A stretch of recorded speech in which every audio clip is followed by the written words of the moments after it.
Bismillahirrahmanirrahim. Elhamdülillah ve salatu ve selamu ala Resulillah amma ba'd. Assalamu alaikum ve rahmatullahi ve barakatuh. Урматтуу мекендештер, кадырлуу мусулман бир туугандар, баарыңыздарга жараткан Алла Тааланын тынчтыгы, саламы, мээрими, ырайымы жана берекеси болсун. Алла Таалам баарыбызга жакшы күндөрдү, жакшы түндөрдү, жакшы дос кошуналарды насип кылсын. Жаман күндөрдөн, жаман түндөрдөн, жаман дос кошуналардан Аллахым баарыбызды сактасын. Урматтуу телекөрүүчүлөр, жараткан Алла Таалам жүрөктөрүбүздү бир кылсын. Баарыбыздын жүрөктөрүбүзгө мухаббат салсын. Жана өз ара мамилелерибизди Аллахым оңдоп берсин. Тынчтыктын жолдорун Алла Таалам жолдосун.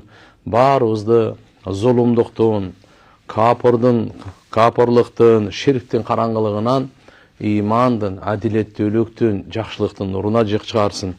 Алла Таалам баарыбызды чоң күнөөлөрдөн, кичинекей күнөөлөрдөн, ашкерелеринен, жашыруун баарынан Алла Таалам сактасын.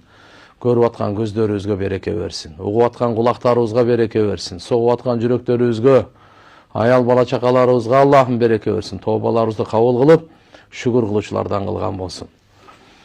Туугандар, жараткан Алла Тааланын акыркы китеби улуу Кур'ан-ы Карим.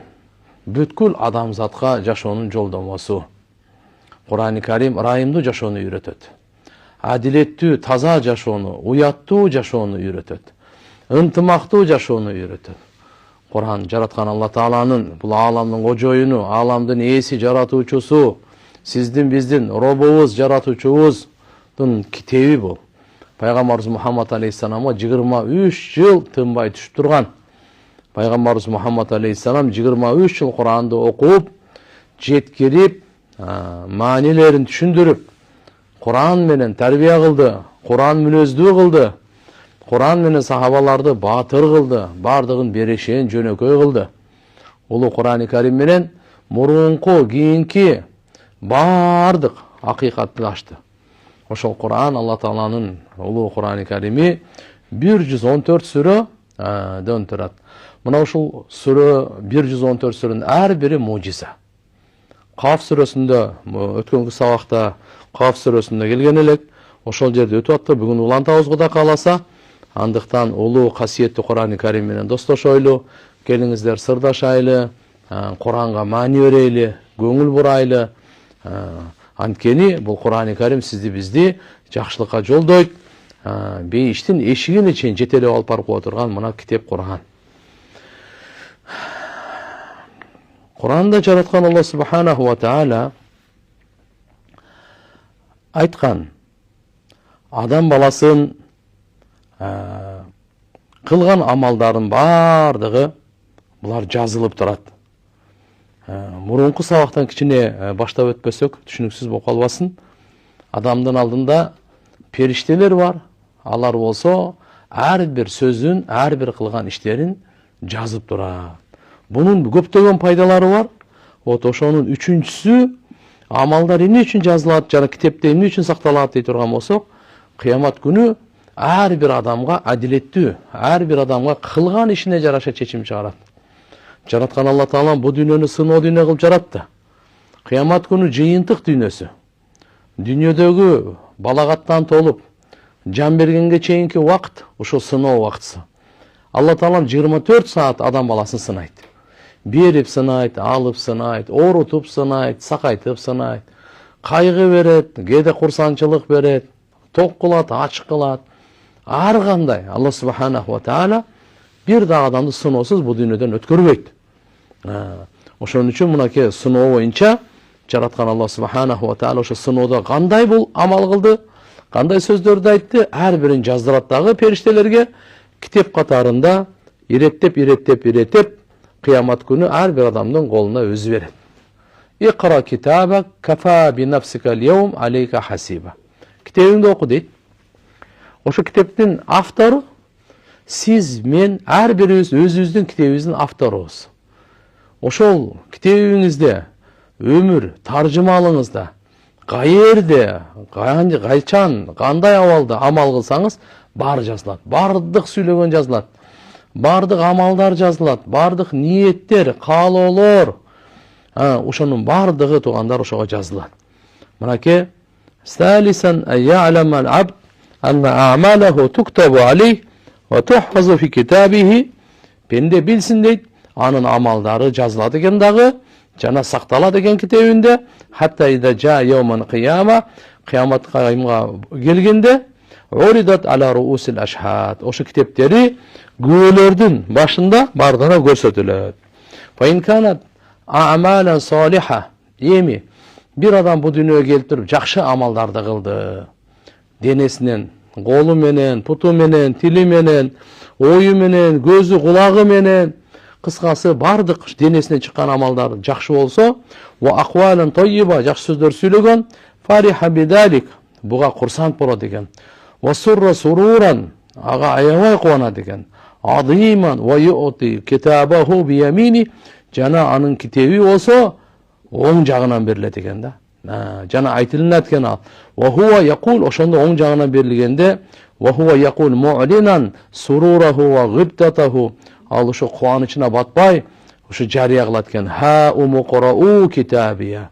О туугандар, мынакей. Окуп аласыздар менин китебимди дейт экен.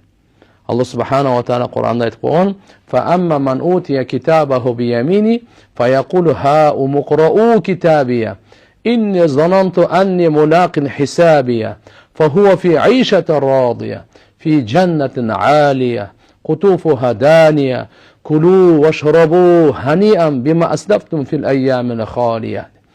Münaki Kur'an-ı Kerim'de jaratkan Allah subhanahu wa ta'ala айтып койду. Кимдин китеби оң жагынан берилсе, демек ар бир адамдын өзүнүн китеби болот. Апаңыздык өзүнчө, атаңыздык өзүнчө, аялыңыздык өзүнчө, күйөөңүздүк өзүнчө, балдарың, кыздарыңыздык өзүнчө, ар кимдин өзүнүн китеби. Түнү күнү кылган амалдар. Алла чектелген өмүр берген, ошого бизге тандоого ыктыяр берген. Жакшы сөздү тандаңыз, жаман сөздү тандаңыз, чынчылдыкты же жалганды, аманаткөйлүктү же кыянатты. Жақшы амал же жаман амал, бирөөгө пайда жеткирип, бирөөгө зыян жеткирип, кыскасы айтканда мынакей бардыгына тандоо бизге берилген. Ошол китепти жазып китеп берилгенде эки жактан берилет. Оң жактан берилет же сол жактан берилет. Кээ бир жерде келет аркасынан дагы оң жактан берилгени бактылыктын белгиси, сол жагынан же артынан берилип калса, бул бактысыздыктын белгиси. Бул жерде айтып атат, кимдин китеби оң жагынан берилсе, ал айтат экен, сүйүнгөнүнөн, кубанычына батпай, ха умуқрау китабия, яни худу иқрау китаби, алгыла менин китебимди, карабагын, окугула менин китебимди, вандуру ма фихи минал хасанат вал хайрат, карагыла менин китебимде канча деген жакшылыктар бар, канча деген кайрымдуулуктар бар, канча деген жакшы сөздөрдү мен мынакей бу дүйнөдө жашаганымда жаздырганмын.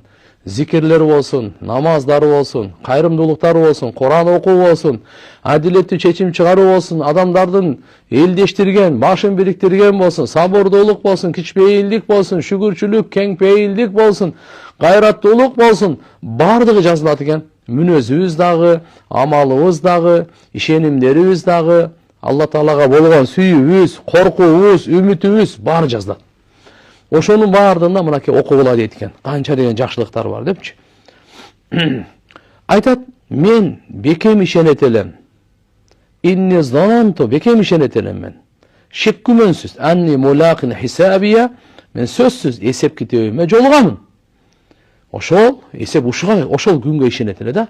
Фахуа фи айшата радия, бул мынакей бактылуу жашоодо болот экен да. Allah razı olgan, özü razı olgan ушундай бактылуу жашоодо калат экен бул түбөлүккө. Кур'анда Allah subhanahu wa ta'ala башка жерде айтып койгон, "Yawma nad'u kulla unasin bi imamihim." Кыямат күнү биз чакырабыз ар бир адамды өздөрүнүн имамдары менен, би имамихim. Bunun manisi ve bi rasulihim. Peygamberleri menен çakırabız. Au dinihim, dini menен çakırabız. Au kitabihim ellezî câ bihi nebiyyuhum. Peygamberleri alıp gelgen kitabi menен çakırabız. Fa yuqal agaytılnat ya atba'un nebi fulan. Ey palanca peygamberin arkasından erişigenler. Ya ahle dini kada. Ey palanca dindi erişigenler. Ya ahlel kitabı kada. Ey palanca kitap eğileri. Palanca din eğileri. Dep çakırlar eken da. Mınake tuğanlar. İbn Abbas radıyallahu anhu'dan rivayet var.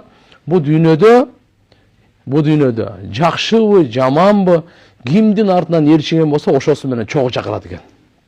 Ол киши айткан: "Маниси аннал мурад бил имам хуна матбуухум фи дунья, аллади иттабауху фил хайр ау фи шар."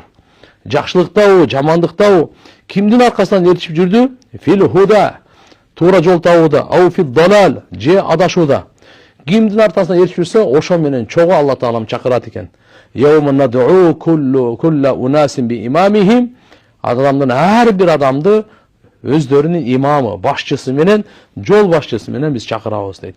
Faman utiya kitabahu bi yamini, эми кимдин китеби оң жактан берилсе, fa ulaika yaqra'una kitabahum. Мына ошолор өздөрүнүн китептерин окушат. Фарихин, куш кабарлуу болуп, мустабширин, кубанып, ушинтип окушат экен да. Вала юзлабуна фатила, аларга курманын ушул ичиндеги чел кабыгынчалык да зулумду кылынбайт дейт. Ва ин канат амалан саййа, охо, эгерде амалы жаман болуп калса, жаман чыгып калса тугандар, анда мунун жүзү караят. Ал болсо анда кайгыга батат дагы өкүнүп жаман кылган ишине армандап, эч качан арманы бүтпөс, ошо ойдан калат. Ва хаза яталаввам ва ятахассар дейт манеке. Куранда Алла субхана ва таала айткан: "Ва амма ман утия китабаху би шимали", эми кимдин китеби сол жагынан берилип калсачы, фа якулу я лайтани лам ута китабия ва лам адри ма хисабия. Ал айтат экен да: аттиң, китебим берилбей эле койгондо. Ва лам адри ма хисабия. Мен билбейм азыр, эми эсеп китебим эми кандай болор экен. Я лайтаха канатил кадия. О, аттиң арманды айтып атат, караңызчы. Канатил кадия. Ушу менен чечилип бүтүп калганда жакшы болмок эле. Өлүм менен чечилип бүтпөйт экен да. Азап түбөлүктүү азап, рахат түбөлүктүү рахат, бейишта түбөлүктүү, дозокто түбөлүктүү. Ма агна анни малия халака анни султания дейт. Ал айтат мынаке: менин байлыгым мага пайда бербеди, мансап бийлигим менден жок болуп кетти. Эми мына мен амалдарым ушундай жаман амалдарды кылып койгон экен, зулумдуктарды, күнөөлөрдү кылган экен. Аттиң ушу күнгө жетпей эле кой, жок болуп кетсем кара дейт экен да. Төртүнчүдөн, күнөөкөрлөрдүн китеби бардыгы ошо Фидиваны Сиджин деген жерде өзүнчө топтолот экен. Бул эң төмөнкү, эң бактысыздардын эмелери. Ал эми жакшы адамдардын амалдары, китептери болсо Иллиин, эң жогорку жакта периштелер болсо аларга күбөлүккө өтөт экен. Ар бир асмандын периштелери, жана таза жогорку рухтар, периштелер ага күбөлүккө өтөт экен. Куранда Алла субханаху ва таала буну айтып койгон да: "Калла инна китабал абрар лафи аллиин ва ма адрака ма иллиюн китабун марқум яшхадухул муқаррабун" дейт. Абрарлар, мындайча айтканда, абрарлар жакшы адамдарды айтат. Вот ошо адамдардын китептери иллиинде болот экен. Ва инна китабал фуджари лафи сиджин, фуджар мындай бузуку, күнөөкөр кылмышкерлердин алардын китептери болсо Сиджин деген жерде болот экен. Жакшы адамдардыкы болсо Иллиин деген. Иллиин деген жерде. Иллиинди билесизби дейт, эмне экен десе, алар ол жазылган китеп дейт. Периштелер, мукарраб, эң жакын периштелер ага күбөлүккө өтөт дейт. Андан кийин кыямат күнү китептер коюлат эсеп китеби үчүн дейт. Куранда Алла субхана ва таала Каф сүрөсүндө мындай дейт: "Ва удиал китаб فترى المجرمين مشفقين مما فيه ويقولون يا ويلتنا ما لهذا الكتاب لا يغادر صغيرة ولا كبيرة إلا أحصاها ووجدوا ما عملوا حاضرا ولا يظلم ربك أحدا." Mana kitep koyulganda sen görüyorsun kılmışkerlerdi, ошо китебин ичиндеги бар нерседен коркуп жаткандарын. Жанаалар айтып жатышат. Не деп? О, бизге өлүм болсун. О, биздин бактысыздыгыбыз деп өздөрүнө ушундай я вайлатана деп өлүм тилеп, бактысыздык тилешет экен. Мали хадал китап. Бул китептин абалы эмне деген ал? Бир дагы кичинекей, бир дагы чоң күнөөнү таштабай бардыгын эле жазып салып турго. la yugadiru kabiratan, la yugadiru sagiratan ve la kabiratan illa ahsaha. Ana, бұл китеп бардық нәрсені жазып қояды екен туғандар. Кичинекей болсын, чоң болсын, ешбір нәрсені таштатпай, бардығын жазып, وَوَجَدُوا مَا عَمِلُوا حَاضِرًا, жана алар өздері қылған амалдарын алдында тауышады. Жалған сөйлегенін алдында табады, шын сөйлегенін алдында табады. Текеберлігін дағы, кичпейілдігін дағы, сараңдығын дағы, кеңпейілдігін дағы, кечиримдүүлүгүн дағы, кек сактаганын дағы, зулумдугун дағы, адилеттүүлүгүн дағы, адалдан жегени дағы, арамдан жегени дағы. Кыскасы айтканда, Алла Таалам берген өмүрдү кайда өткөрдүң? Ушунун бардыгынын эсеп китеби бар. Жакшылыкка дагы, жамандыкка дагы экөө тең жазылат. Албетте, жакшылыкка Алла айкөлдүүлүгү менен эселетип соопторду берет. Жамандыкка Алла Таалам адилеттүүлүгү менен канча күнөө болсо, ошого жараша жазасын берет. Мынакей Куранда Алла Тааланын китеби бул. Ал китеп эртеге коюлганда, ар бир адамдын китеби коюлганда алдына коюлуп калат. Вот ошондо анан кийин мына мужрим, кылмышкерлер, бузукулар, күнөөкөрлөр, жырткычтар кылганды кылган, айвандар кылгандарды кылган, шайтандагандар, кутургандар, ошолор коркуп турат экен. Себеп дегенде бул дүйнөдө көп жаман нерсе кылды да. Кан төктү, арам иштерди кылды, бузукулуктарды кылды. Анан өмүрү бүттү, кетти дүйнөдөн. Эми ал билет кандай жаман иштерди кылган. Ошон үчүн фатарал мужримина мушфиqina мимма фи. Китебиндеги бар нерселерден коркуп тургандарын көрөсүң деп атат да. Алла Таала пайгамбарыбызга айтат. Фатарал мужримин, сен ошо кылмышкерлерди көрөсүң. Мушфиqina мимма фи дегени ошол коркуп турган, эмнеден коркучат? Мимма фи. Китебиндеги бар канча деген күнөөлөрдү кылган да. Вот ошолордон коркуп турганын көрөсүң дейт. Анан айтчак экен, оякулуна, я лайтана, я вайлатана, о биздин шорубуз курусун.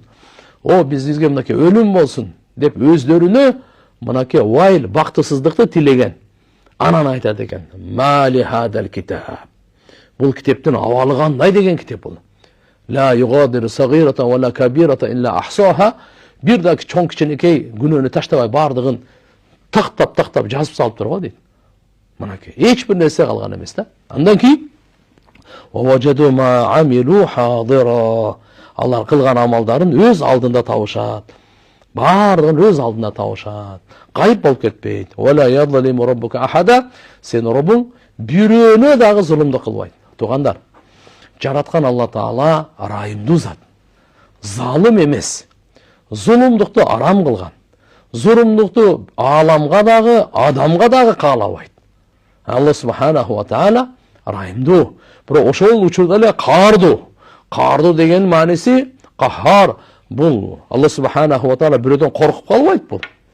Бирөөнүн зулумдугунан жесе Фираунга окшогондон мындай ташбоорлук алардан Алла Таалам коркуп калат. Каардуу.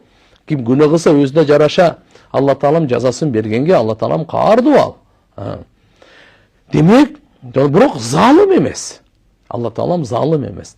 La yazlimu rabbuka ahada. Сен Роббуң бирөөнө да зулумдук кылбайт дейт мына. Кылган жакшы ишке акысын бербей коюп, кылган жаман ишке жазасын бербей коюп, Алла Таала зулумдук кылбайт бул.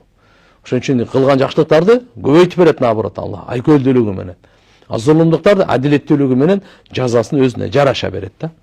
Мынакей Кур'ан-ы Каримде айтып койду тугандар. Башка жерде келет: "Ва ашрaqatil ardu bi nuri rabbiha wa wudi'al kitab." Мына. Китеп тугандар эртеге коюлат. Бардыгыбыздын китебибиз тугандар коюлат. Ошон үчүн ошол китептер бүгүн жазылып атат. Келиңиздер барыбыз жакшы сөздөрдү, жакшы амалдарды, жакшы каалоолорду, жакшы тилектерди, жакшы мүнөздөрдү, ушу бардык жакшы амалдарды жаздырып калайлы. Өзүбүздүн китебибизге өзүбүз жаздырабыз, башка бирөө эмес. Ошон үчүн иншалла бул эртеге бар боло турган нерсе. Алла Таалам баарыбызга товфик берсин, жакшы амалдарды кылганга, жакшы сөздөрдү сүйлөгөнгө, жакшы жашаганга, Алла Субхана ва Таала баарыбызга жардам берсин. Урматтуу телекөрүүчүлөр, биздин сабагыбыз кыямат күндөгү бериле турган ар бир адам баласын бу дүйнөдөгү амалын жыйнактап, тактап, жазып койгон, сактап койгон китеби боюнча. Ошол китеп боюнча өзү Курандагы айтылган ишараттардан билинет экен. Алымдар айтат, эки китеп болот экен да өзүчү. Китабайни азимайни жамиайни дейт. чоң китептен мына ошол баарын өзүнө топтоп жыйнап койгон эки китеп болот экен. Ахадухума юсамма умман. Экөөнүн бирөөсү дейт экен. Ал китеп кыямат күнгө чейин бар нерсе жазылган. Анын китабул када деп айтылат экен. Бул жараткан Алла Тааланын чечими. Экинчиси васани хима юсамма китаб ал-ихса. Ал адам баласын жазганын сактаган китеп экен. Ва кулла шайин ахсайнаху китаба. Алла Таала айтып койгон. Биз ар бир нерсени мына ошо китеп кылып тактап жазып койгонбуз дейт. Мынакей. Ва кулла шайин ахсайнаху китаба. Демек, وقد كتب فيه ما يتكون عن المكلفين خاصة. Ана. Мына ушул болсо адам баласы тирүүлө болуп кылган амалдарын бардыгы ушуга жазылып тактала берет экен да. Эми кыямат күнү субханалла ушуга бардык күбөлүктөр өтөт дейт да. Пенделерге ошо кирамин катибин, ошо жазган периштелер, ошо китептерин жазган периштелер, сурошун бирөө суроо пайда болуп калышы мүмкүн да. Ал китептерди ким жазат өзү? Периштелер жазат. Периштелер, ошолор Алла Таалам Куранда айтканда, кирамин катибин я'ламуна ма таф'алун. Сыйлуу периштелер, жазуучу периштелер. Алар эмне кылып жатканыңардын бардыгын билет. Мына ошолор жазышат экен, күбөлүккө өтөт экен, кыямат күнү ошолор күбөлүккө өтөт экен. Ва жаат куллу нафсин ма'аха сайqu ва шахид. Ар бир жан менен бирге артынан айдай турган, күбөлүк бере турган периште чогуу келет. Муслим шарифте, китепте Анас разияллаху анхудан риваят келет. ضحك رسول الله صلى الله عليه وسلم فقال هل تدرون ممن أضحك مما أضحكوا. Пайгамбар sallallahu aleyhi ve sellem bir жолу күлгөн экен. Анан айтыптыр, ай, силер мен эмне үчүн күлүп атам билип атасыңарбы деп. Кулна Аллах ва расулуху а'лам. Биз айттык дейт, Алланын элчиси билүүчүрөөк деп. Кала мин мухатабатил абд раббаху. Менин күлгөнүм себеби пенде өзүнүн жаратуучусу робусуна кайрылат экен. Айтат экен, я Rabbi, алам тужидни мин аз-зулм. О Робум, сен мени зулумдуктан сактап койбодуңбу? Фаякулу бала, о зулумдуктан сен сактадың дейт. Фаякулу пенде айтат экен, инни ла уджизу al-yawm ala nafsi shahidan illa minni. Андай болсо бүгүн мен өзүмдөн башка мага эч бир күбөнүн кереги жок дейт экен да. Мен уруксат бербейм дейт экен мына. Бир дагы мага күбө болбой эле койсун, мен өзүм эле күбө болоюн дейт. Алла Таала айтат экен, кафа би нафсика al-yawm alayka hasiba. Мейли, андай болсо сен бүгүн өзүң эсептегенге жетиштүүсүң. Вал кирамул катибин, эки периште күбө болот деп, анан Алла субханаху ва таала анын оозуна мөр бастырып коет экен. Мөр басып файqal li arkanihi, yani a'daihi. Анан мүчөлөрүнө, дене мүчөлөрүнө буйрук берилет экен, сүйлөгүлө деп. Анан алар дене мүчөлөрү кол сүйлөйт экен, пут сүйлөйт экен, субханалла. Дене мүчөлөрү бардыгы сүйлөп бүткөндө, анан пенде айтат экен, силерге каргыш болсун. Мен силер менен талашып мынакей жаман иштерди кылып алыпмын да депчи. Бул дегени туугандар, эртеге кыямат күнү Алла Таалам тилге мөр басып коет дейт. Ванахтиму аля афуахихим, алардын тилге мөр басып коет, алардын колдору, путтары сүйлөп берет. Колдору, путтары сүйлөп берет туугандар.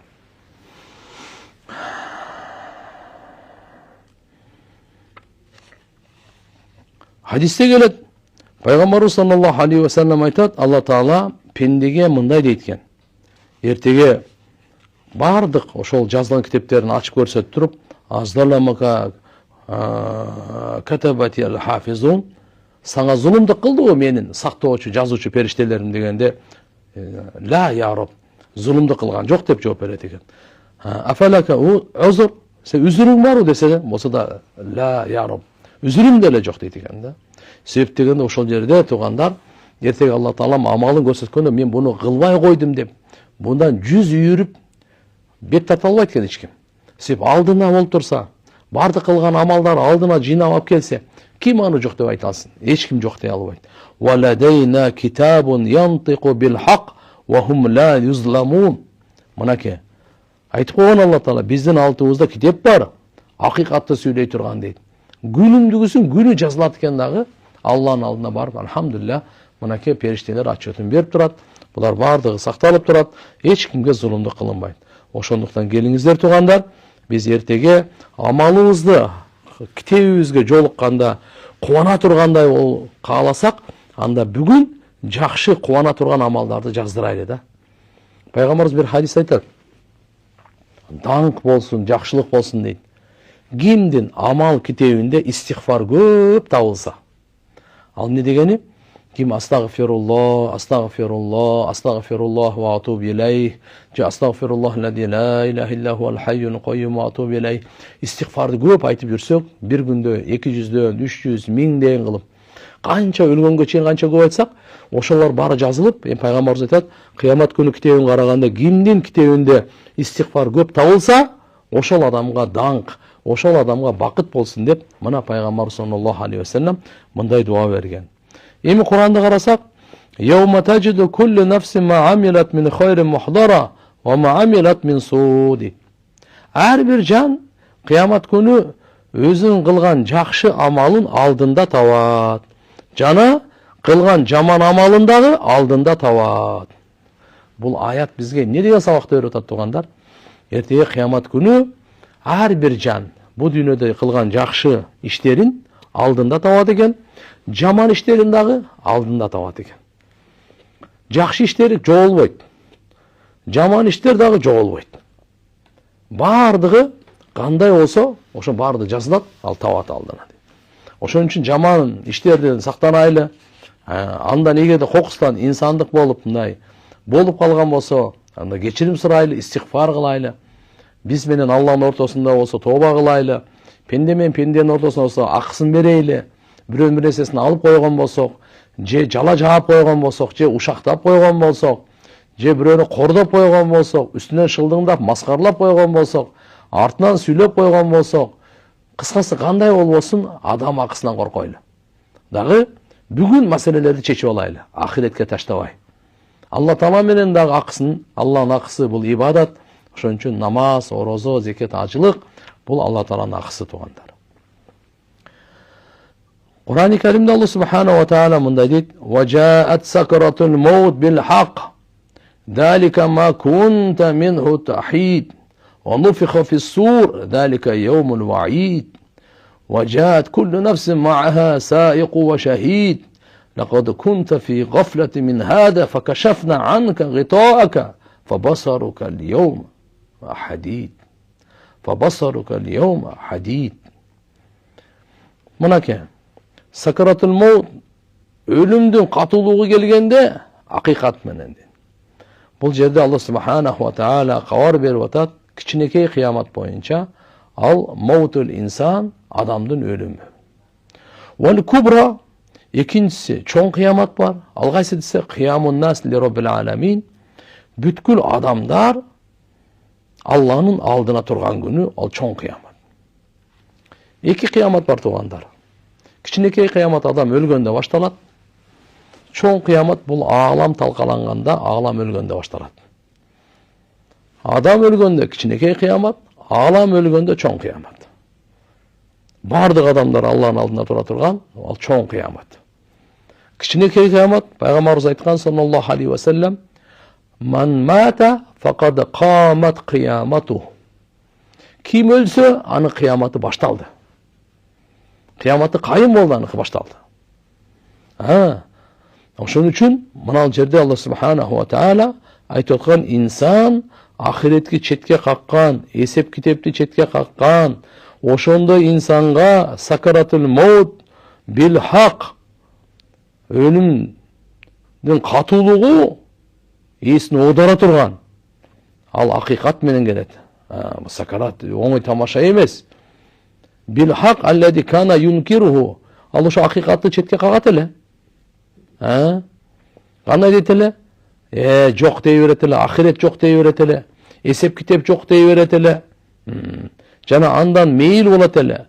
Яни ва яхиду ва ямилу анху, андан бурулуп качканга аракет кылат. Далика ма кунта минху тахид дейт мына. Ва нуфиха фис-сур. Аллаху акбар.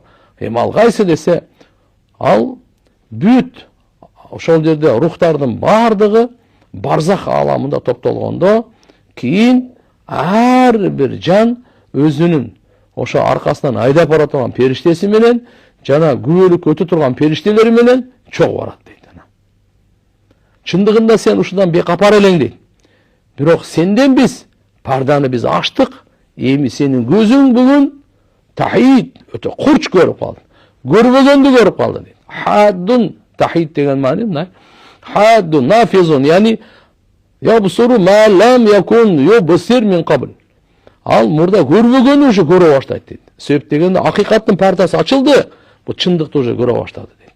Кандай адам уктап атканда ойгонгондон кийин башка нерсе ойгонун пардасын ачканда Алла Таала ушу көрбөгөндү көрө баштайт да. Ага чейин уктап атканда аларды көрбөй эле турат эле. Эми уйкунун пардасын ачкандан кийин көрө баштаганда кодум ушундай өлүмдүн катуулугун Алла Субхана ва Таала аны алып келгенден кийин ал акыйкат ахиреттин баарын көрө баштайт дейт. Ошон үчүн урматтуу агайын мусулман бир туугандар, жараткан Алла Субханаху ва Таала баарыбызды кыямат күндүн караңгылыгынан, коркунучтугунан, азабынан, кордугунан сактасын. Амин. Бирок ошого биз келиңиздер даярданып, жүрөктөрдү таза кармайлы. Yawma la yanfa'u malu wa la banun illa man atallahu bi qalbin salim. Эртең кыямат күнү мал, мүлк, бала чака эч кандай пайда бербейт. Бир гана таза жүрөк алып келсе, ошол гана пайда берет деп Куранда Алла Таала айтып койгон. Ошон үчүн жүрөктөрүбүздү ширктен, капырлыктан, бидаттан, шектен, күмөндөн, эки жүздүүлүктөн, текеберликтен, жек көрүү, көрө албастык, кара ниеттүүлүктүн бардыгынан тазалайлы. Бардыгыбыз бири-бирибизге жакшылык каалайлы. Бардык адамзатка жакшылык каалап жашайлы. Таң атканда дагы, кечинде дагы, таңга жетсек дагы, кечке жетсек дагы Аллага жакшылык каалап, элчисине жакшылык каалап, китебине жакшылык каалап, мусулман жетекчилерине жакшылык каалап, жалпы мусулмандарга жакшылык каалап, таң аттырайлы, кечкиртейли. Пайгамбарыбыз айткан, мына ошол алхамдулилла дин, ал эми ким ушундай кылып таң аттырбаса, менден эмес, бизден эмес деп койгон. Аллахым барыбызга товфик берсин. Амин. Кезекти суроолорго берели. Оюнчук сатамын. Оюнчук сатамын. Мякки, аю, мамалак. Ушул сыяктуу көз бар оюнчук сатсам болобу, жакшы эмес. Кайсыл жерде болбосун. Сүрөтүбү, же болбосо оюнчуктар барбы? Биздин шариятыбызда адамдын көзү, башы, же болбосо айван, жаныбардын көзү, башы тартылганды жакшы көргөн эмес. Болбойт деген, суратка кирип калат деген да. Такафул боюнча кенедерээк маалымат бериңизчи. Такафул азырына акыркы күндөрү машалла ушунчу жылы деп айтсак деле болот, анча күчөйдү. Бу такафул дегени исламское страхование.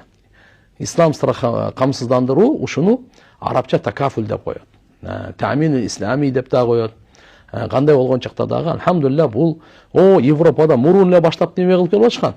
Бирок ислам аалымдары Кудайга шүгүр 1985 жылы мынакей бүткүл дүйнөдөгү аалымдар топтолуп Меккенин жанында Жиддада ошол жерде биздеги исламдагы страхованиянын жол жоболорун карайлы. Европа кылып атыптыр. Ошонун туура эмес жактары көп экен. Биздин динибиз кыямат күнгө чейин динибиз. Кыямат күнгө чейин бардык нерсеге туура жолун көрсөтүп бере ала турган, багыт бере турган дин. Деп алхамдулилля ал жерде 3 арам бар экен. Риба, гарар, кумар дейт. Риба деген сүткорлук, гарар деген белгисиздик. Андан кийин кумар дегени мына кумар кадимкидей эле. Ошолорду жок кылып, анан кайсы учурда болот экен деп, кандай кылса болот экен деп ошолордун баарын негиздеп коюшкан туугандар. Бул аламдар бүткүл мен деген аалымдар давно буну чечип койгон.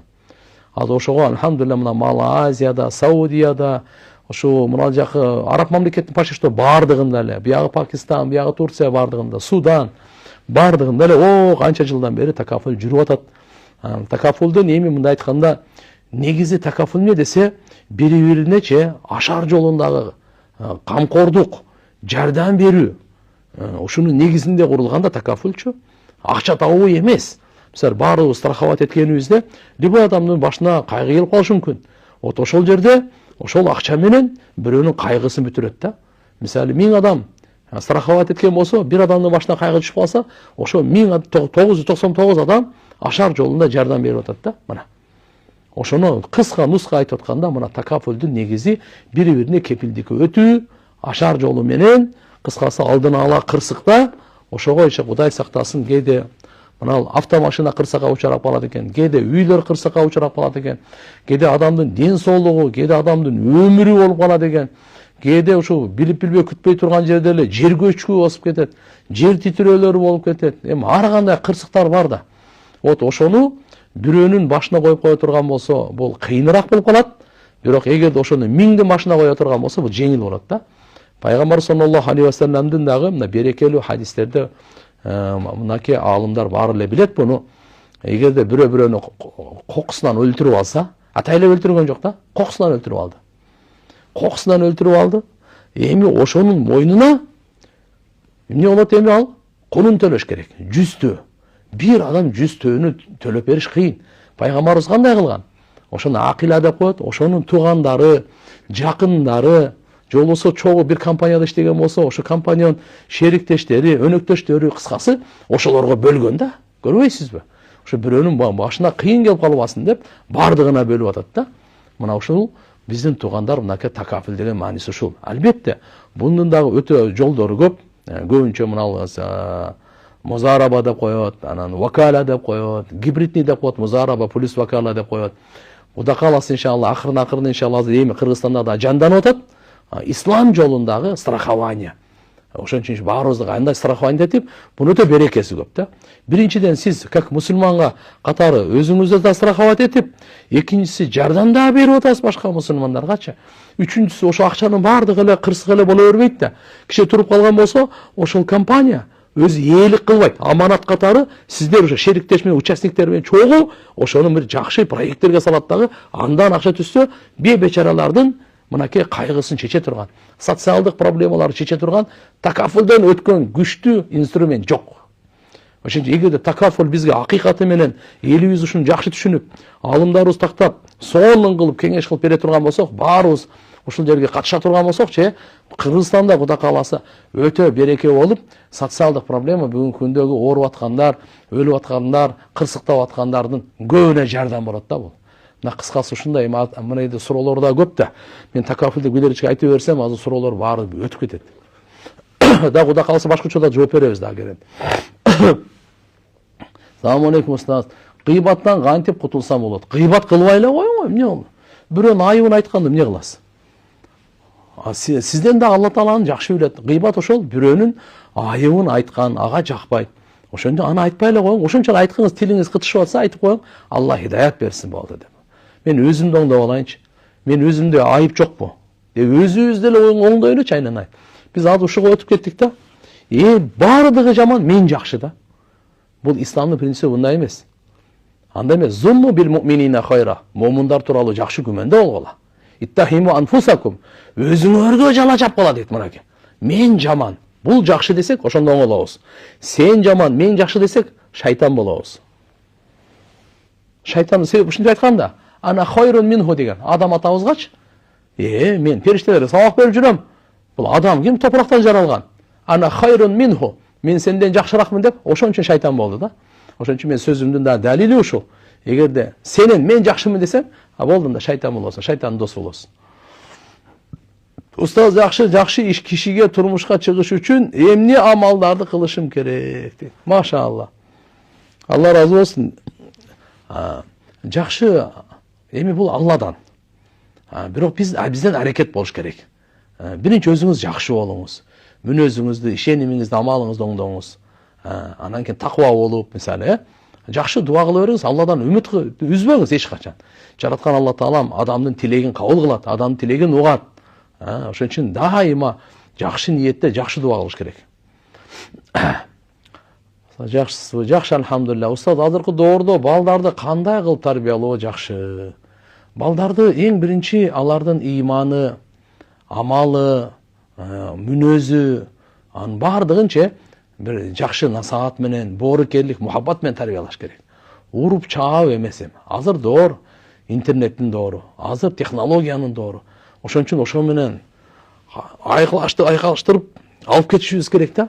Балдарды көбүнчө мүмкүн болушунча жакшы бир амал менен, илим менен, андан кийин кесипкөйлүк менен аракет али кылсак жакшы болот да. Мен жакында Европага бардым да, Германияда уктум да. Дамыла дейт ошол жердеги Германияда кыргыз балдар айтат. Эгерде мына телефон же пайда болгондо ушу немистер балдарына берет эле дейт. Эмне бербейби булар десем, бир жумада 2 саат кала берет экен. Анан эмне кылып калганы десем, бала коем ойнош керек десем, булар тынымсыз кружокто дейт. Мектептен чыкты, домашний заданияларды аткарды, үй тапшырмаларын. Андан кийин бирөөсү болсо плаванияга барса, бирөөсү жүгүргөнгө барат, бирөөсү шахматка барса, да бирөөсү бийге барат, дагы бирөөсү бир кол эмгекке барат. Кыскасы айтканда, постоянно бала бир кружоктон чыгып, экинчи кружокко, ал кружоктон бул кружокко болуп, бир акылды, ден соолукту чыңдай турган көп нерселер бар экен да. Бизде да ушундай Кыргызстаныбызда ушундай кружоктор аябай көбөйсө, иншалла балдар үйдө отура бербей, спорт менен, же болсо мээсин машалла илимин өнүктүрүп, күчөйтүү менен аракет болсо, мына тарбияга жакшы болот эле да. Вот ушундайларды биз күчөйтүшүбүз керек, ушундайларды колдошубуз керек, ушундайларды чакырып, ушундайларды уюштурушубуз керек. Албетте бекер эмес, бирок ошол нерседе алхамдулилла азыр анча-мынчалар чыгып калып атат, угуп калып атабыз. Но балдар ошондо анан билимдүү, тарбиялуу, ден соолуктуу болуп өсөт деп ойлойм да. Адам канткенде китеп менен дос болуп жакын болот. Китеп менен китепсиз билбейм кандай болот. Китепсиз болбойт. Китеп окуш керек. Аз болсо да, күн сайын бир барак болсо деле окуңуз. 10 барак болсо деле окуңуз. Күчүңүздүн четинде кайсы тилди жакшы түшүнөсүз? Кыргызчабы, орусчабы, арабчабы, англисчеби, түркчөбү? Кайсы китеп болсун, бирок китеп окуш керек. Бирок мен айтар элем мындай депчи, алым айтканда, каалаган китебиңди оку, бирок эң жакшысын жаз. Ошо китептин эң жакшылары жазып ал. Анан каалаганды жазып атасың да, жакшыларды канча жакшы нерсени жаздың го, алардын эң жакшыларын жатта дейт. Алардын эң жакшылары жатта. Китепти окуп атасың. Фақрау ма ши'тум. Эмне каалаган китебиңизди окуңуз. Бирок ошонун эң жакшыларын жазып коюң. Жазган нерселердин эң жакшыларын жаттап коюң. Мына китеп менен дос болгонун маани мындай. Бирок биринчи окуй турган китеп жакшы угуп алыңыз. Биринчи акыркысы Куран. Куранды окубастан, жаратуучубуздун сөзү менен таанышпастан, ага ушуну бир вникать этпестен, анан башка китепке кол салганды мен билбейм, түшүнбөйм мунучу. Ошон үчүн биринчи биз өзүбүздүн жаратуучубуздун китеби менен таанышайлы. Биринчи ушуну окуйлу биз. Бул жерде эмне деген деп. Андан кийин, пожалуйста, кайсы китепти окусаңыз окуй бериң. Бирок күн сайын окуң. 5 мүнөт окуйсуз, акырындан 10, 15, 20, 1 саат, 2 саат анан кете берет. Устаз, таяммумду кандай суукта алса болот? Таяммум суу жок учурунда. Ошондо гана таяммумга уруксат берилет. Же болбосо суу бар, өтө мындай ошо суу адамдын ден соолугуна зыян келтирип кое турган деңгээлде. Өтө муздак суу, кичине ооруп атасыз. Эгерде ошол суу менен ала турган болсоңуз, ооруңуз күчөйүп кетиши мүмкүн. Же болбосо дагы бир ушундай зыян тартып калышы мүмкүн. Ошол учурда шарият эми таяммум алсаңыз болот дейт. Аны сиздин жүрөгүңүз чечет. Ошол ооруп каласызбы, же болбосо ошол суу, муздак суу сизге зыян жеткиреби, жеткирбейби, сиз жүрөгүңүз менен кеңешип анан кылың. Бирок караң, эгерде сууну жылытканга мүмкүнчүлүк болсо, анда совсем таптакыр таяммумга уруксат жок. Менин суроом, эркек адам кимдерге жооптуу? Ала куллукум раин ва куллукум мас'улун ан раияти. Пайгамбарыбыз айтып койгон го. Ар бириңер жоопкерсиңер. Кол алдыңардагыларга кыямат күнү жооп бересиңер деп койгон. Ар бир жооп берет. Мисалы эркек үй бүлөсүнө жоопкер болсо, аялы болсо, ошол жерде үй бүлөсүндө нерселерге дагы жооп берет. Ар бир адам жооп берет. Бирок эгерде бир эркек биринчи бул үй бүлө бала чакасына жооп берет, экинчиси кайсы, мисалы директорбу, ошо мектептеги балдарга, начальникпи, кол алдында иштегендерге, заводдун директору болсо, кол алдында иштегендерге, макулу бир аймактыкы болсо, ал ошого, мисалы айыл өкмөтү болуп, губернатор, падыша деген эң чоң жоопкерчилик падышада. Бардык Кыргызстанга жооп берет. Бардык элге жооп берет. О, оңой эмес ал. Муну өтө чоң жооптуу иш да, ошон үчүн Алла таалам ошо падышабыздын да ишине Алладан жеңилдик берсин. Бүткүл дүйнөдөгү мусулмандардын падышаларына Алла таалам иштерине ийгилик берсин. Ол оңой эмес туугандар. Эгерде бирөө үйлөнө элек болсо, анда үй бүлө бала чакага жооп бербейт да, каяктан жооп берет эле. Ал анда бар алдындагы өзүнө тиешелүү нерсе гана жооп берет. Мисалы бирөө үйлөнгөн эмес, бирок 10 кишини башкарат, 10 кишини иштетет. Кыямат күнү ошого жооп берет мисалы. Азыркы учурда аборттор боюндан алдырып салуу көбөйдү. Ушул жаштарга насаатыңызды айтып эскертип коюңузчу дейт. Астагфирулла туугандар. Биринчи адал менен баш кошойлу. Бардыгын адал менен, ак нике менен, ойноштук, арам, зынага, таптакыр кадам баспайлы. Ата бабалар укпаган оору менен, же болбосо жер титирөөлөр кан төгүү менен бул коштошот. Өтө жаман нерсе бул. Бул бир. Экинчиси, кыздарга, келиндерге Пайгамбарыбыз саллаллаху алейхи ва саллям үммөттөрүнө айтып койгон. Силер көп балалуу болгула деген. Кыямат күнү мен үммөтүмдүн көптүгү менен сыймыктанамын деген. Алла айтып койгон, силерге да, балдарыңарга да рызкыны биз беребиз деген. Силер коркпогула аларды кантип багабыз деп. Рызкыны берүүчү Алла Таала. Ошон үчүн иншалла карап туруп, көп балалуу болгонго биз ниет кылып, аракет да кылышыбыз керек. Абортту токтотуш керек. Бул аборт деген жаман нерсе. Бирөө балага зар болуп жүрсө, эко деп жүрөт, канча акчасын төлөп балалуу боло албай. А бирөө мынантип эле аборт кылып эле таштап атса, бул Кудайдын каргышына калып кетет бул. Андай кылбасын.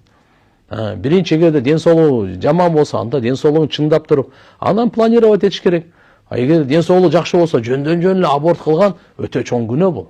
Ошон үчүн иншалла жаштарыбыз кайтат элек, bundan сактанайлы, ден соолугубузду жакшы карап, органик питание менен, ошо менен алхамдулилlah күнөөлөрдөн сактанып, үй бүлө куруш керек, үй бүлө институтун бекемдеш керек. Устаз, кайненеге келиндердин кандай милдети бар? Кандай? Кайненеге келиндердин кандай милдети бар? Келиндердин мойнунда бардык эле. Биздин милдетибиз анау мышыкка дагы суу беребиз, тамак беребиз, биздин милдетибиз. Итке дагы суу берген, тамак берген милдетибиз.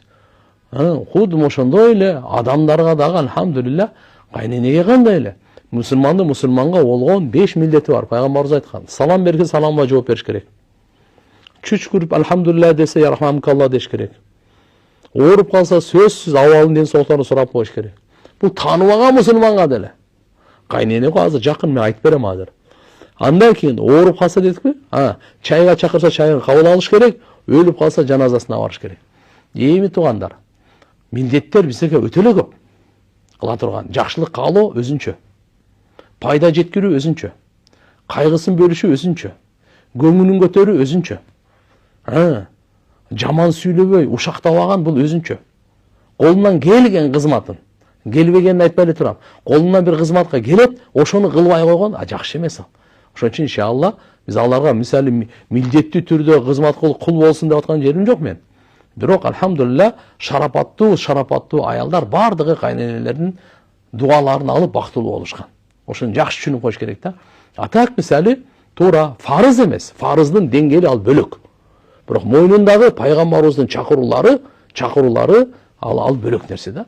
Ошон үчүн иншалла баарын айтат элек, эртеге силер деле кайнене болосуңар. Ошон үчүн иншалла бирөөгө жакшылык кылсаң, өзүң ахиретиң үчүн жакшылык кыл да. Кудайым буйрса иншалла Алла сөз сону кайтарат. La ilahe illallah. Yo, суроо бүттү. Урматтуу телекөрүүчүлөр, жараткан Алла Таалам баарыбызга жар болсун, баарыбыздын башыбызга бак консун. Ынтымактуу коом, ынтымактуу чөйрөнү түзгөнгө баарыбыз аракет кылайлы. Ката кимден кетпей койбойт, баарыбызда бар.